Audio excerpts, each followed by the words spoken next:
Assalamu alaikum wa rahmatullahi wa barakatuh. My name is Dr. Ahmed Yakub Kalebi. I am the former chairman of the Taskforce on the redevelopment of Kibra Nubian Community Land Trust that was appointed in February, 6th of February 2023, and our term ended in November, 5th of November 2023. We served in the task force for 9 months tenure, and right now, basically, I'm the former chairman rather than an active chairman. So many people have been wondering what happened to the task force. Where is the task force? Where are the task force members now? What am I doing as a chairman? In fact, people tell me that we disappeared without a trace. I just want to clarify that as a task force, we had a gazette notice, which is Gazette number 1414 of February 2023, which had a specific term of 9 months. And the Gazette notice gave a legal instrument, and it had a specific tenure with a legal effect, which means after the task force tenure, we are no longer, as task force members, we are no longer an active task force. Therefore, once my term ended as chairman, that was it. So during the task force tenure, which was very intense for 9 long months, we were very, very active. We got involved with the community. We got involved with stakeholders. We were all over the place, and we completed our job. After we completed our job, which was basically to come up with an assessment and recommendations on how Kibra Nubian land can be redeveloped, our job was over. So right now, our mandate is to hand over the final report to the appointing authority, who is the Cabinet Secretary for Lands and Housing, to hand over that report, which will eventually go to the President, who we are also expecting to hand over the report to, and that will then go to the community through the trustees. And thereafter, it is the community and the government to decide. Because as you remember, it is the government which appointed us as a task force. We were appointed by the government, not by the community. We were appointed by the government. I was appointed chairman by the government. I did not solicit for that position. Once we got appointed by the government, it was for a specific purpose. The government was interested in getting views and an assessment of whatever had been done as far as the redevelopment of Kibra Nubian Community Land Trust was concerned, the 288 acres. So once the government gave us the appointment, we had members from the community. Actually, we were 17 of us from the community, and we had members from private sector and from government. In total, we were 40. Eventually, we grew up to co-opted other people to 55 members. And we worked very, very closely together with the community, different structures in the community, and we finished our job.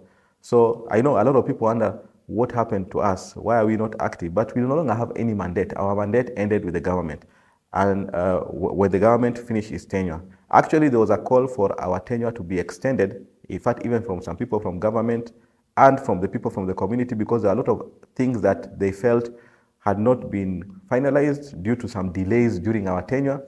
But I was very adamant that our job, as far as the objectives and the terms of reference were met, and there was no need for us to continue extended as a task force. And that is why when 5th of November reached, we finished our job. We had already handed over the report to the community through Horizon TV and social media. We handed over our report to the government through the PS. Now we're just waiting to hand over the final report, pending some things that the community itself needs to do, because the community needs to actually elect new trustees, because even the trustees who are there, their term has ended. So the new trustees will be the one who will be negotiating with government based on our recommendations. So the question is, how are we communicating as a task force to the community, and what have we communicated since our term ended? Actually, I think there has been no other task force that has been more open and transparent than our task force. When we had our inaugural meeting, I was given the mandate as chairman to be the spokesperson for the task force and to communicate freely. And I made a very deliberate decision at that point that all our activities will always be broadcasted and communicated, not only to the Kibra Nubian community and the Kibra population, but it will be open to the public. Because remember, As a task force, we were appointed by the government on a gazette notice. And actually, the opening term of our gazette notice was, let it be known to the public. So we were there for the public. You have to actually have transparency. And what we did is, every time we had a meeting, I always used to give a summary of a very comprehensive, detailed summary of whatever transpired in our meetings. Whenever we had community engagements, whenever we had stakeholder engagements, we always used to give out a report with all the details, very, very transparent, so much so that, in fact, some members of the community were even getting uncomfortable and telling me, why are you giving out so much information about what you guys are doing? Don't you want to hide something? And I said, there's nothing to hide, because there is a right to information for everybody, both the Nubian community and the non-Nubian community. So we were very, very transparent. Every information that we needed to get out there was given out there. And in October, when we were winding up our activities and finishing, we actually gave a 2.5 hour live broadcast on Horizon TV. And that went on YouTube and social media, where we detailed everything we had done, all our recommendations, all our findings. And actually, the draft report that we prepared, we shared it across the board. We gave the physical copies of those reports to all the village chairs, to all the organized groups in the community. And I personally went to each and every village with our task force members from the community, highlighting all the findings and all our recommendations. So everything that we need to have given out was given out there. It's open in the public, in the public domain, on WhatsApp and everything. The final report, of course, will be published. And once it is published and handed over to government, the report will be circulated. But there will be no difference between that report and whatever we communicated, whatever the PowerPoints we shared, the different documents that we presented across the board. Now, when people say that the reports are being given to a select few, that is actually far from the truth, because I never used to communicate with any individuals directly. Every communication that we had as a task force was always up in the public domain, on my verified Twitter and Facebook pages, even on LinkedIn, and our task force members will widely circulate it on WhatsApp and on different groups. So anybody who claims that they were not given information is because they probably did not look for that information, or they were ignoring it. And all that information from the day one to the last day has been in the social media. In fact, even right now, you can go back to my social media pages and you can search for Kibra 288, you can search for the task force, and you'll get all the records. And many other members of our task force shared it also widely. So a lot of people are wondering what will happen to the non-Nubians in Kibra and those Nubians who are not bloodline descendants and beneficiaries. In other words, there is a fear that perhaps in our recommendations for the project of the redevelopment and affordable housing in the Kibra 288, people will be displaced, people will be evicted, and people will lose out. I think it is important that I summarize and I highlight what was our main recommendation as far as how we envisage the Kibra 288 project. For us to actually reach our recommendations, initially we went to the public, starting with the Nubian community members at all villages, asking for their views, unprompted, without us telling them what our views are. That was in February and March. Up to April, I remember it was Ramadan, we engaged the community and asked them, what do they want? What do they picture? Nubians and non-Nubians, they gave us a lot of their views. Then we went and sat with professionals within the task force and outside, who are experts when it comes to matters of housing, redevelopment, and the rest. They also gave us their views. Then we processed those views and we discussed them. We even discussed them with different stakeholders. We discussed them with developers. We discussed them with the investors, until we came up with a picture of what we foresee being done in 288 for Kibra development. In a nutshell, the project is designed in such a way, or rather what we are proposing and recommending, remember, it's a proposal and recommendation. In other words, whatever we recommend, we are recommending it to government and we are recommending it to the community. Government is interested in seeing Kibra redeveloped. We as a task force had practical recommendations and proposals of how the redevelopment can be done based on all the views we collected, all the stakeholder engagements we had. So the general plan is that Kibra is 288 acres. Out of the 288 acres, about 38 acres will go towards what we call infrastructure, horizontal infrastructure, the road, the sewage, power and other utilities. That leaves you with 250 acres. Out of the 250 acres, we envisage 50 acres will be used for residential, to house the people in Kibra currently. And the other 200 acres, which is 4/5, can be used for commercial development. Why am I saying that? Because the entire 288 acres currently occupied in Kibra, there is a lot of misuse of the land. It is poorly utilized. You are talking about ground floor. At most, maybe G+1. A few structures have maybe a ghorofa moja, but most of Kibra is just on ground floor. Now, imagine if you take all the residents of Kibra, all the households in Kibra, if you take all those households and then convert them into 15 to 20-story buildings. It means a house, let's say if you are in Kambimuru, for example, in your area, you can all fit in 1/10 or 1/20 of the space if you go vertically. So there's a lot of wasted space. And from our calculation, if you include green spaces and the rest, all the residential areas in Kibra currently can be fit into 50 acres, which allows you 200 acres for other development. So from our calculation, you can actually fit in all the residents, the current residents of Kibra, Nubians and non-Nubians, into 50 acres of a very nice, well-developed project, residential project, which is mixed use. Then you can have the other 200 acres and you can do whatever commercial development you want, malls, offices, light industry, and hotels. You can have mice, like for meetings and conferences and events.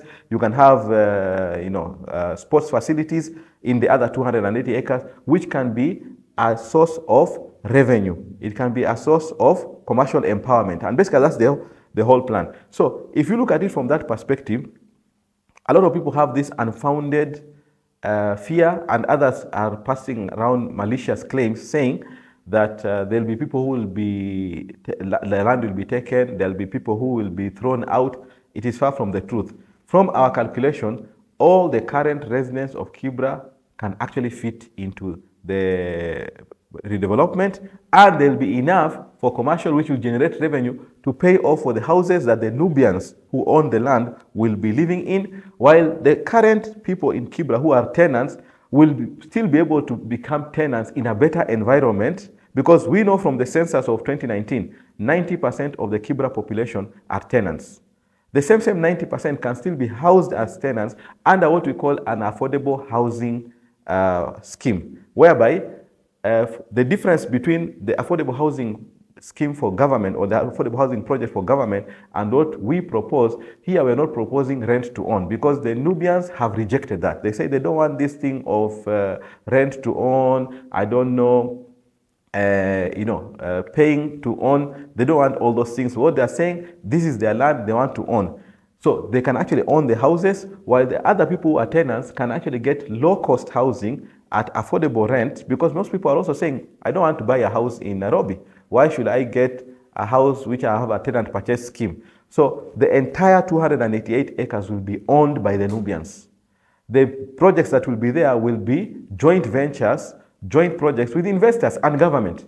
So basically that's what we are proposing. And on that basis, it means nobody will be thrown out. Of course, people will have to be relocated during the construction. Just like the same way, if you have your own land and you want to build it, you'll move out, construct, then go back. Now, for the non-Nubians and the Nubians who are not direct beneficiaries, they have all the opportunity to come in as investors, because this is a very, very big project.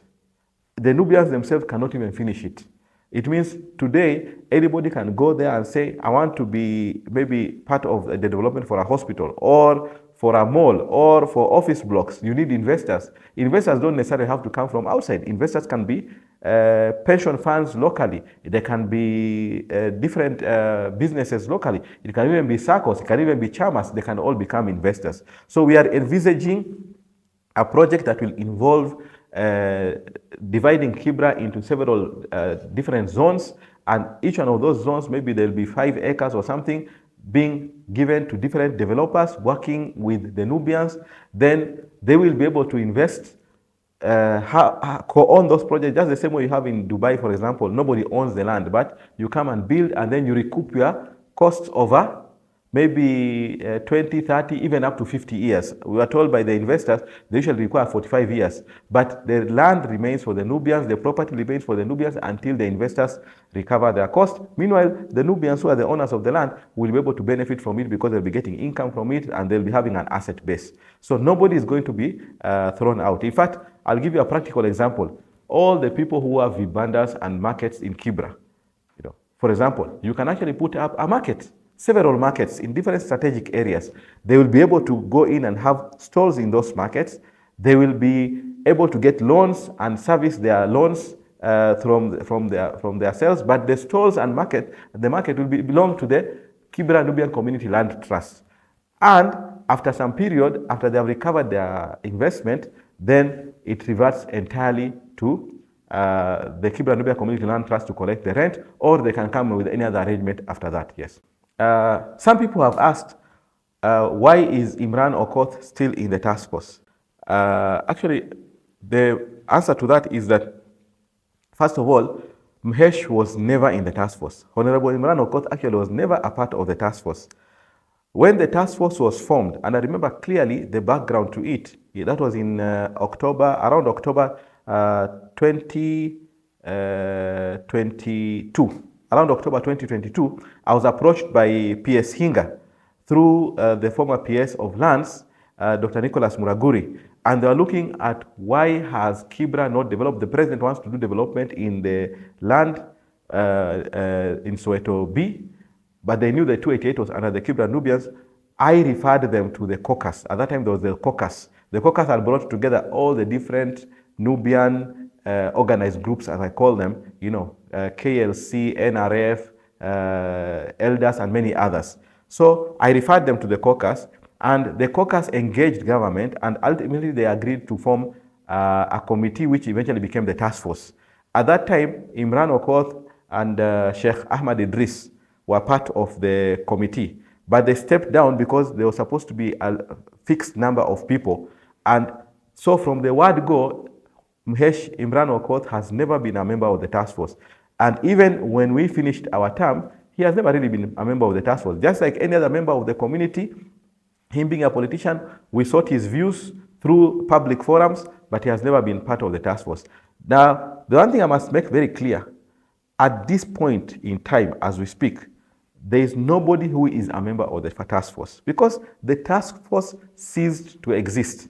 Think about it like the example of Mhesh Imran Okoth. When his term ended, when the parliament term ended, and they were supposed to go to elections, he ceased being a member of parliament. He became a former member of parliament.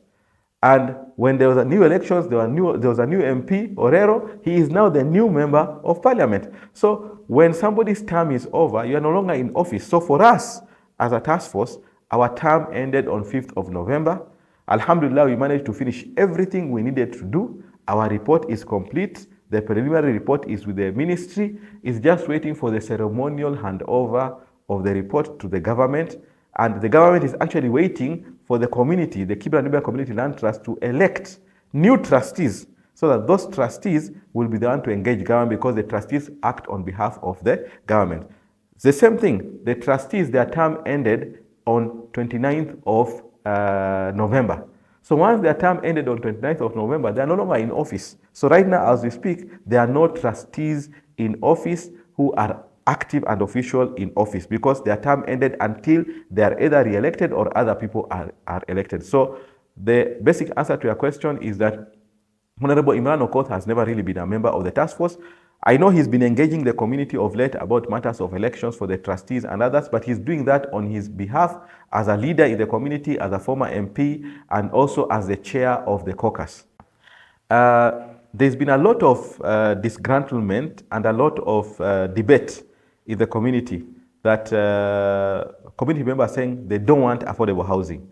They're saying that the task force, basically the task force that I was leading, is pushing for affordable housing, and they don't want affordable housing. People have a lot of bad memories about affordable housing projects elsewhere, which are very tiny houses and where people are not even able to afford, and they became basically what they said, they become tenants in their own land. But I want to dispel the rumors and the misconception. I want to clarify something. We as a task force, we were told we are a task force on the redevelopment and affordable housing project for Kibra Nubian Community Land Trust. The word affordable housing project was selected by government specifically because they are looking at making sure that whatever project is done, the housing must be affordable. But actually that term affordable housing is not an abusive term. I would say it is not a bad term. It is actually used in the constitution, the trust deed of the Kibra Nubian Community Land Trust. Both the original trust deed of 2013 actually puts the objective of the trust, the Kibra Nubian Community Land Trust, is to deliver affordable housing to members. It is in black and white. And the 2022 restated and amended trust deed also says it clearly that the objective of the trust is to deliver affordable housing. So when you talk about affordable housing here, we are actually talking about something that has been explicitly mentioned in the trust deed. Now, we as a task force, our job was then to say, what are people saying about the affordable housing and what are our recommendations? Now, we did not at any given time have a brief to do anything that the government wants. And actually, if you look at our proposals, it is not in line with what the government is saying. Actually, for us, we are saying the Nubians want their houses to be built in a particular way. Now, we also say we want to build houses for tenants owned by the Nubians in a particular way. All those houses must be affordable. There is no tenant purchase scheme. There is no specification that the houses must be in a particular design or a particular model. Never. So, in reality, when we talk about the project that we envisage, the recommendations we have of the houses, it is based on the feedback from the community. It is based on very sound scientific and management principle, financial calculations, nothing, no template from the affordable housing project.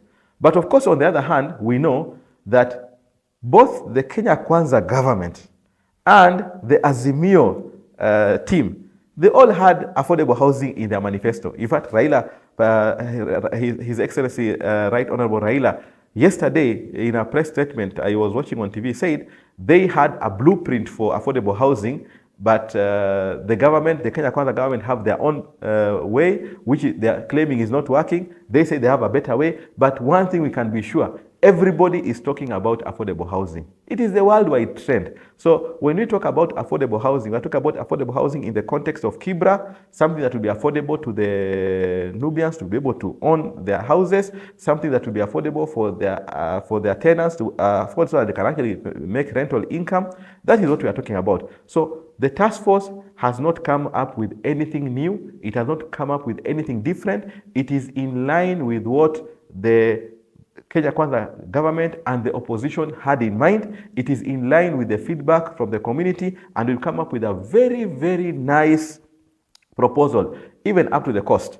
Of course, there's been a lot of debate about how I think the Chinese, I think they're called Great Wall, they're building houses that are affordable, they're even cheaper than they're affordable for the government. There's been a lot of debate that the government project, the affordable housing for the government, is more expensive than even what is there in the market. What I can say for sure is that in our recommendations and in our report, we never said we'll go with Great Wall or we'll go with government. We have our own model based on what we picked from everybody. And from the model we have, the Nubians will be able to work with investors, joint ventures, what we call REITs from pension funds, because we met the investors, we even met all these pension funds groups, they're all very, very interested. The way it is done is that they come, they build the houses, then they rent them out, or if it's commercial, they rent or they do whatever project it is for commercial. They recover their costs, they share the revenue with the owners of the land, that's the Kibra Nubian Community Land Trust, and then whatever money once they've recovered their investment, whether it takes 20, 30, 40 years, because they usually look at a particular return. Actually, I was very surprised their return is not a lot. They actually look at only 8% return over a particular period. Once they recover their money, the house goes back to the owner. Now, for the people who will be renting, they'll be paying the money to go back towards paying the project. But where does government come in? Government comes in because we need infrastructure. Infrastructure is the most expensive thing when it comes to housing. Roads are very expensive. Electricity is very expensive to set up. Sewage is very expensive. Electricity, energy, whatever you want to call it. All these things are very expensive to set up. Green spaces are basically expensive because you have to, if you're going to do a master plan with a very nice, livable community, somebody has to pay for those. Now, typically those costs are factored into the cost of a project if you have a private development, which are most of the time small projects. This is one of the biggest projects you'll ever have anywhere. And in fact, we met the Tatu City chair, the founder and chair of Tatu City, and the thing is, you guys, your master plan is excellent. We in Tatu City, that is them, took quite a long time to actually get the master plan right and start developing things. It cost them a lot. For us, the county government, which is in charge of housing in the county, has actually given us an offer. They are willing to source for the funds. We met Governor Sakaja himself. They are willing to source for funds through bilateral partners and donors and whatever they call them. And then they'll be able to build the road. They'll be able to put up energy, sewage, and the rest, water, all those things. And then what will happen is that the Kibra Nubian Community Land Trust will then build the commercial and residential projects. So I asked the governor, but how will you guys make your money?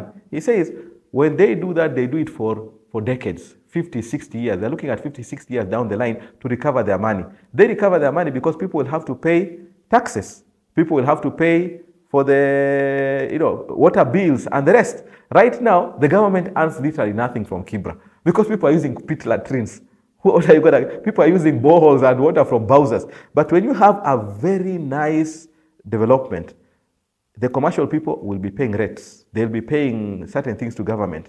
The residential people will be paying. All these people will be paying. So the question is, what criteria are important in selecting trustees? So I've mentioned about trustees. Actually, trustees are extremely important when it comes to the Kibra Nubian Community Land Trust and whatever redevelopment and housing project that will be done. Because the Kibra Nubian Community Land Trust, as the name suggests, is actually a trust formed for the Nubian community in Kibra. A trust is like a company or a SACCO, is a body corporate. So think about it, for example, the SACCOs. When you have SACCOs or a chama, people come together, they form a chama or they form a SACCO, they go register. So chama register with a different body, SACCOs register with a different body, companies register with companies registry. So a trust is actually formed under the Ministry of Lands. And it has members. And those members become the owner of everything that is there in the trust. In this case, it is the land. But then the members, unlike a company which has shareholders, then they elect directors and a chair. For a trust, the members elect trustees or they appoint trustees. Then those trustees hold the land and manage it on behalf of the trust, on behalf of the other members. So in this case, the management and the governance is actually governed by the trust deed. And one of the things that we picked from the community and from legal experts is that the 2013 trust deed had a lot of gaps. It was not very clear about the governance. It was supposed to be a transition period which was never really effected. Then a team came up through the Nubian caucus and they came up with a new trust deed in 2022. So when we came in as a task force, I was never involved in all those trust deeds before. When we came in as a task force, one of the first things we encountered is that people are grumbling, people are talking about the trust deed. We actually took it to legal experts, we took it to the Attorney General office, we took it to private lawyers and experts, and we indeed found there were some gaps in that trust deed. Most of it was okay, but for example, the trust deed talks about village bylaws because all decisions are supposed to be done at the village level. Not the trustees who make the decision, it's the village level. And the way the villages are supposed to operate, they're supposed to have a village committee or a village assembly, which then makes the decision. But the way they're supposed to operate is supposed to be through a village bylaw. Those village bylaws were never enacted. So one of the first things we did, we got legal experts, we talked to the community, and we came up with the draft village bylaws as proposals that we gave to the community, did legal clinics, and they even accepted it. Now those village bylaws have to now go to the trustees, and then the trustees then will get them ratified by the members so that they can come into effect. The other thing we didn't have at all, we did not have what we call registration and election bylaws. Because remember, you have to register members. We discovered that there was no official registry of members. It's like a company not having shareholders. It will not exist as a company. Or a SACCO not having SACCO members. It will not exist. So there were trustees who were interim or initial trustees, then the interim trustees who became initial trustees, but there are no members. We know that there were some efforts to register members, but even that, there was no proper criteria agreed upon. So one of the first things we recommended, we needed bylaws for registration and enumeration of beneficiaries and members, as well as election of trustees. So that one we also did. These two are very critical because they make the trust deed become into effect. It's like a constitution, and then you need to pass legislation and bylaws. Then finally, we also came up with proposals on the governance and the financial management of the trust. Because remember, any body corporate, you need to have a board of directors, in this case the trustees, you need to have management, and then you need to have the day-to-day running, and then of course the shareholders. So the trust is structured in such a way that it has several levels. We have the trustees who hold it in trust, we have the members who sit on top because they're the ultimate decision makers, but they do it at the villages level, 13 different villages, which must all agree, or at least 70% of them must agree before something is passed. Then you have management, which is are employees of the trust employed by the trustees. So all these structures were lacking. Actually, to be honest, is that the Kibra Nubian Community Land Trust hardly existed because the trustees who are there did not have the resources. They did not have the finances. They did not have the means because there was no proper membership. There was no proper structures to manage it. So basically what we did is we came up with proposals based on the feedback we got from the community, a lot of engagement. We had more than 160 different meetings to just get views. And the proposals we came up with, we went to a legal clinic, we met the people, and ultimately it was agreed upon. We have given it to government through the AG's office to review it. We met political leaders, including the MPs, the senator, and so on, even the governor. All these things were put together through public participation, and those became our recommendations. Now, those recommendations can still be accepted or rejected, ultimately, based on how the government will engage. Because remember, the government got proposals from us. Now the government is supposed to sit down with the community. Our job is done. Now, here is where the trustees become very, very critical, because the trustees are the ones who engage the government, who will engage investors on behalf of what the members will say through their village assemblies. Unfortunately, when we came into office as a task force in February, we found out that there are no structures in place. The trustees had a lot of challenges, and we actually proposed and recommended that elections of trustees should be happen before our term is over, so that we can actually even hand over a report to the new trustees. But unfortunately, it never happened for many, many reasons. But a lot of the time, it was basically what I call frivolous reasons. People were just fighting. Some people went to court. But all of them recognize that we need new trustees. But nobody wants to take up the responsibility of ensuring that we have a political process of electing new trustees. So it is very, very important that new trustees be elected. As we speak, there are no trustees in office. Once you elect new trustees, those trustees take up the role as per the trust deed and the law of taking things forward.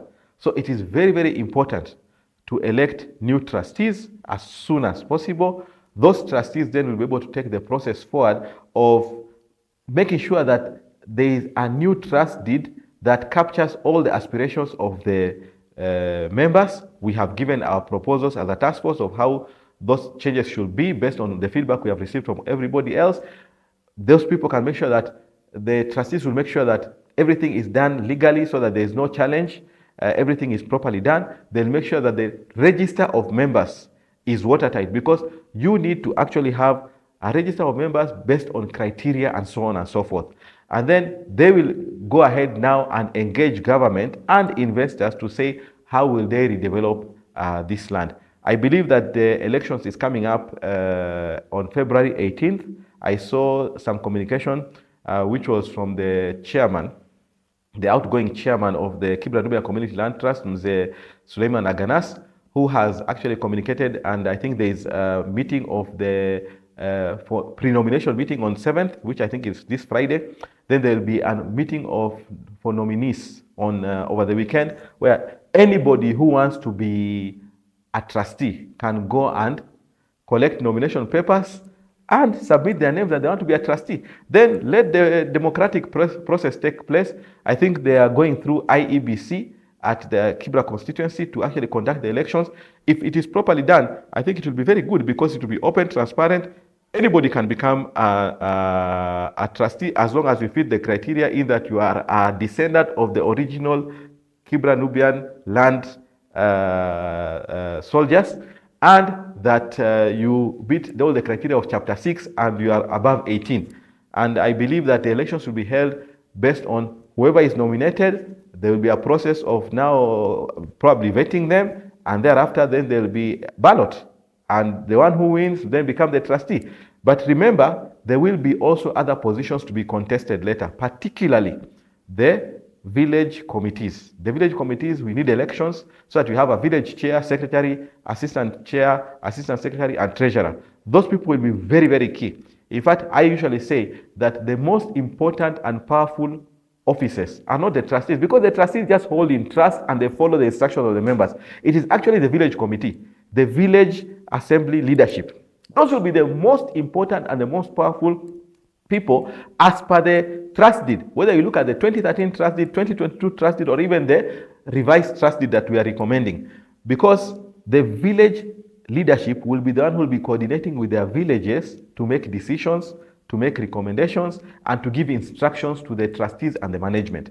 So if you ask me today, if for those people who want power, people will always be there who want power, they want politics, people who are interested in influencing things, you are more likely to have an impact, better impact as a village assembly leader than as a trustee. So there have been concerns about, first of all, historically, if you look back, when the initial trustees were appointed or nominated then as interim trustees for a transition period, that a point reached that there was no accountability amongst the trustees to the members, that there was no cohesion among the trustees. They were pulling in different directions. So out of 13 trustees, some were doing things this way, other people are said to be heavy-handed. There was an issue about the management of the trust. And actually for a long time, things were quiet up to, I think, around 2018, 2019. And even when the trustees became active, there have been accusations that they are doing things unilaterally.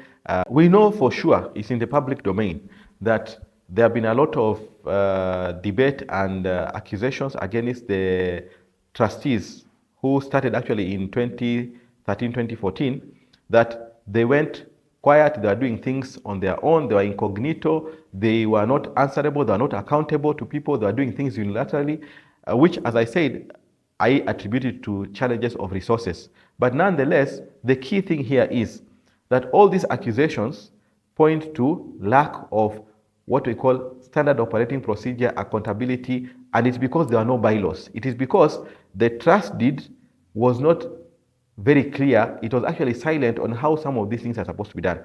So after meeting community members, after collecting views, even going to experts, some of those experts were actually appointed even by the same people who have been fighting the trustees.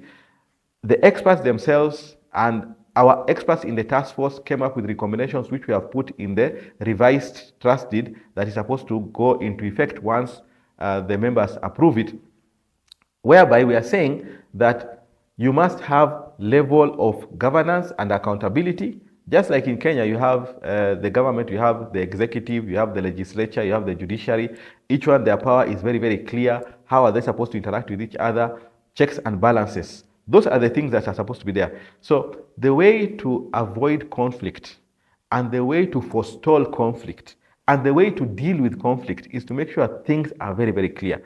And our proposals in terms of the bylaws, our proposal in terms of some of the minor revisions in the trust deed address that, in that it says what are the powers of the trustees, what are the powers of the village assembly leaders, what are the powers of the beneficiaries and members, and then there are additional checks and balances. For example, there is the nominations committee or the Majlis Shura. The Majlis Shura is also supposed to act as a mediation committee so that whenever there is maybe a conflict between villages or between village and trustees, they come in as mediators, and there are principles of how they'll do that.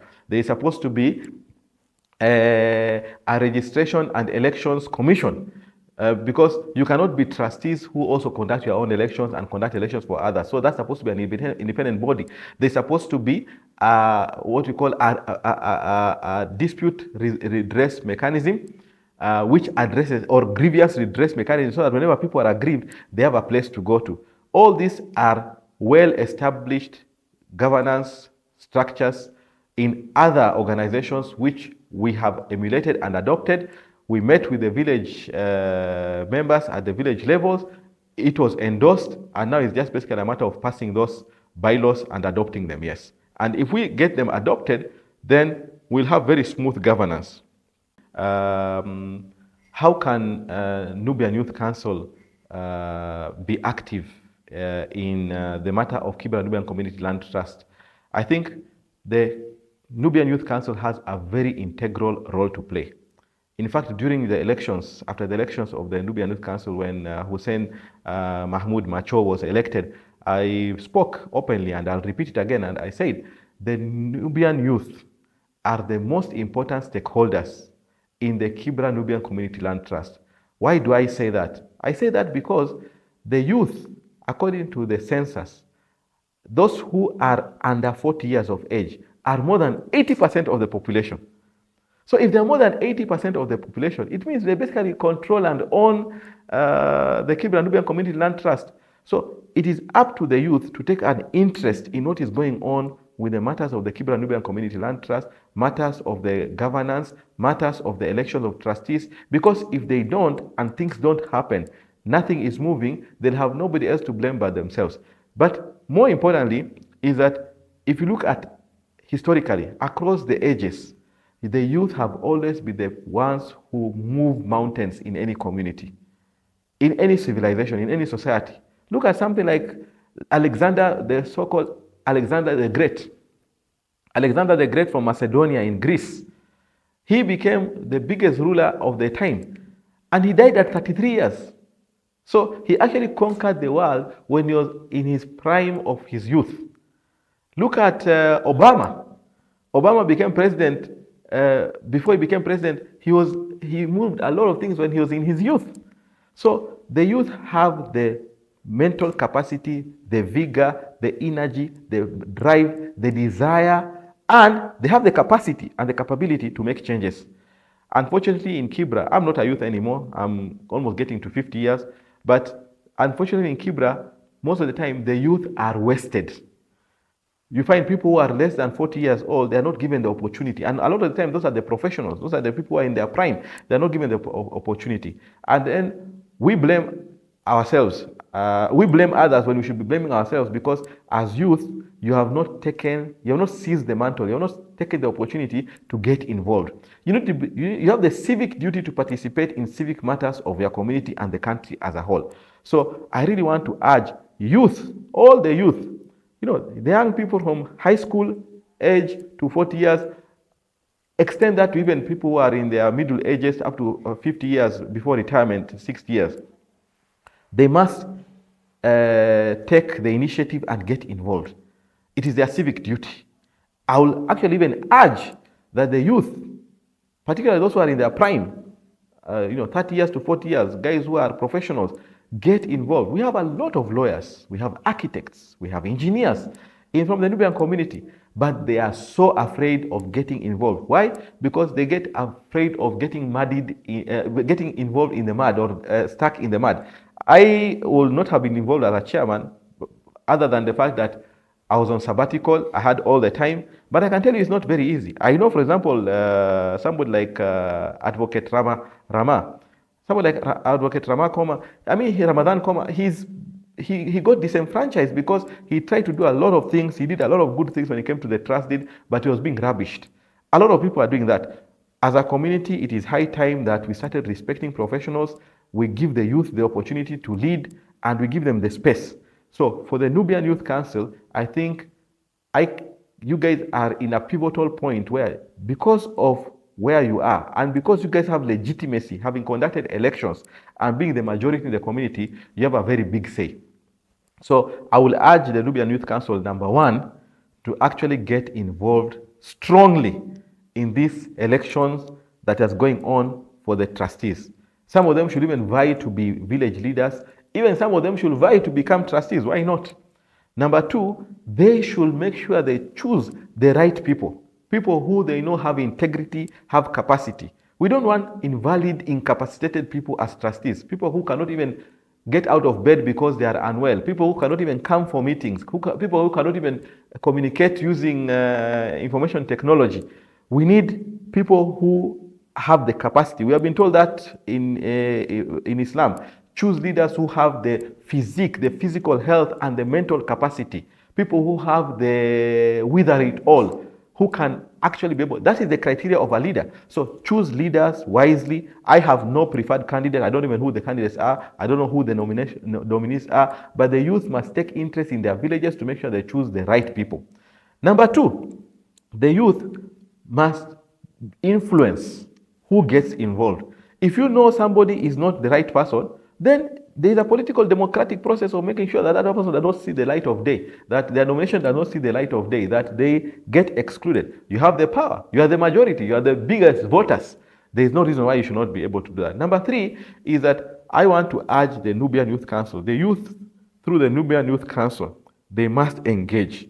Because as soon as new trustees have been elected, the next process is to elect the village assembly leaders and then elect the people in the different structures of the trust, and even recruitment of the management committee.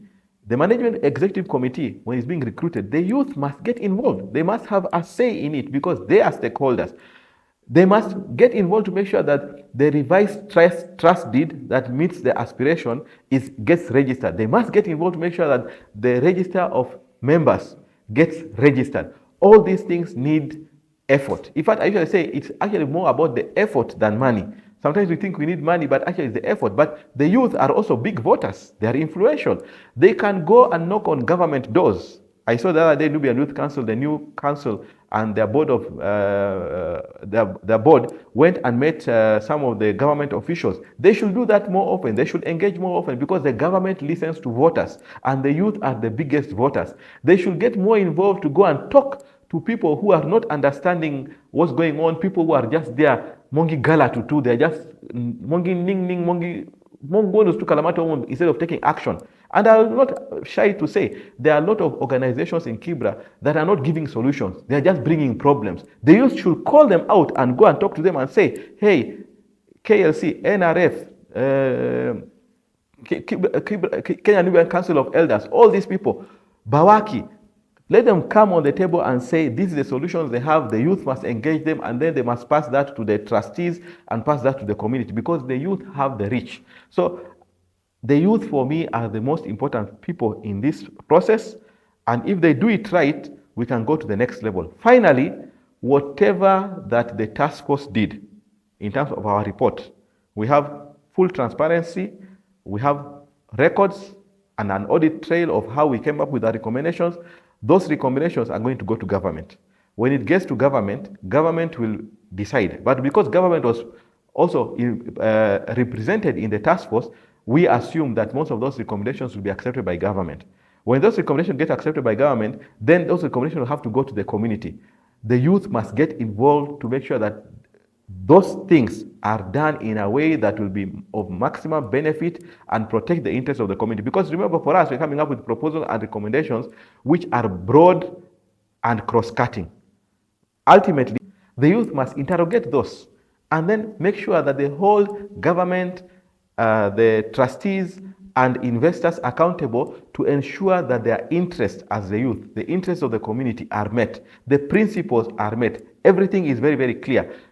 Through those details, they can actually end up making sure things are done properly. But on the other hand, if they just sit back, they'll have nobody else to blame later if people end up hijacking the process and doing things in a way that will be detrimental or counter to what was the aspiration of the community based on the views that we collected and our report. So I will conclude by really urging the youth to tell them that this redevelopment project that the task force was appointed to collect views and come up with proposals, our recommendations, and all the things that the government and the trustees through the Kibra Nubian Community Land Trust will implement is of their direct interest and their direct benefits.